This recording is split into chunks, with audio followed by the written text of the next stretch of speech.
Škoda 110 R Coupé, sen všech motoristů v socialistickém Československu s trošku sportovnějším srdcem v 70. letech. Konkrétně tohle auto je čtvrtý prototyp, který AZNP Kvasiny zadalo do výroby v roce 69.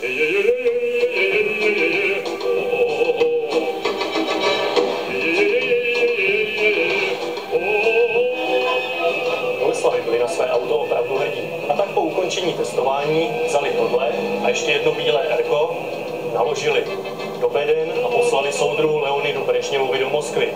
Дорогие юные друзья, мальчики и девушки, поздравляю всех вас с Новым годом. Brežněv auta opravdu sbíral, v jeho garáži bylo až 300 aut. Ale asi sbíral auta pouze od imperialistických výrobců, protože Rko z díky vrátil do Škodovky.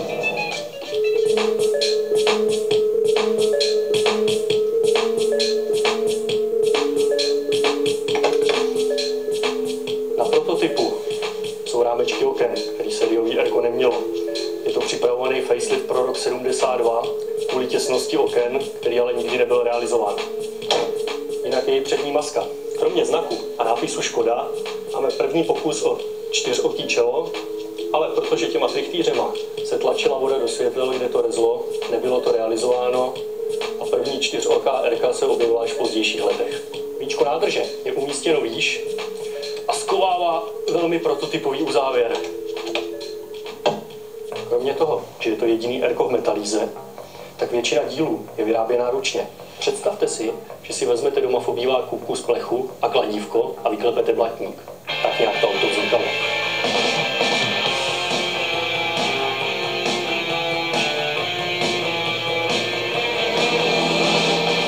Cena RK byla v roce 78 000 korun, což při průměrné mzdě 1915 korun hrubého činilo z RK opravdu nedostupnou věc.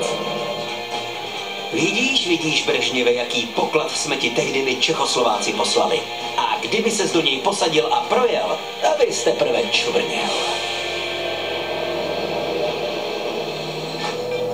Ale sportovní náčiní je to na svoji dobu vynikající.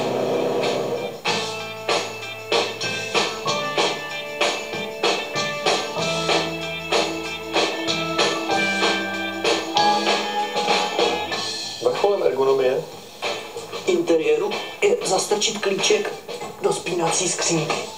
Já to poslepu neumím. Tak, co je tady dál zajímavý?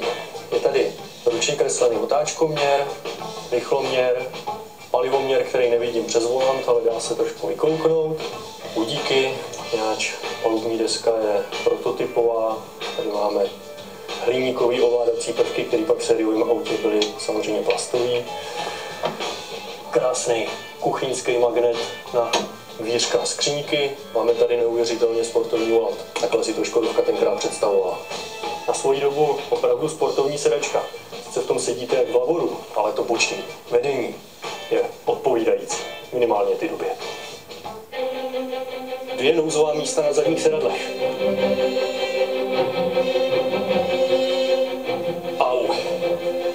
Au. Tady bych do Jugoslávie sedět nechtěl.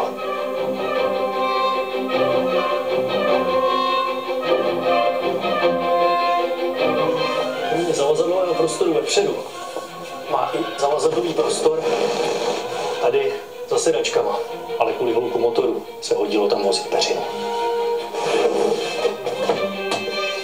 Na svoji dobu mělo Rko vynikající topení, ale bohužel k přednímu oknu se vzduchu moc nedostalo.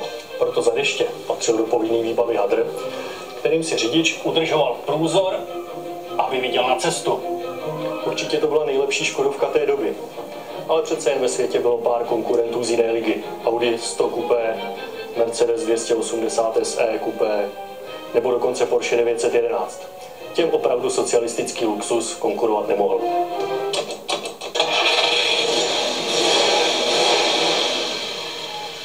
Hluk motoru a kvílení ventilátoru vevnitř interiéru sice Porsche 911 připomínal, ale výkon motoru tomu neodpovídá.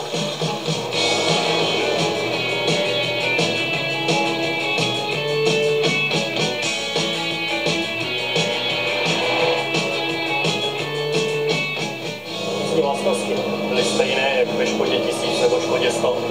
Auto je v zatáčkách přetáčivé, ale vlastně nijak nevybočuje zvyklostem té doby.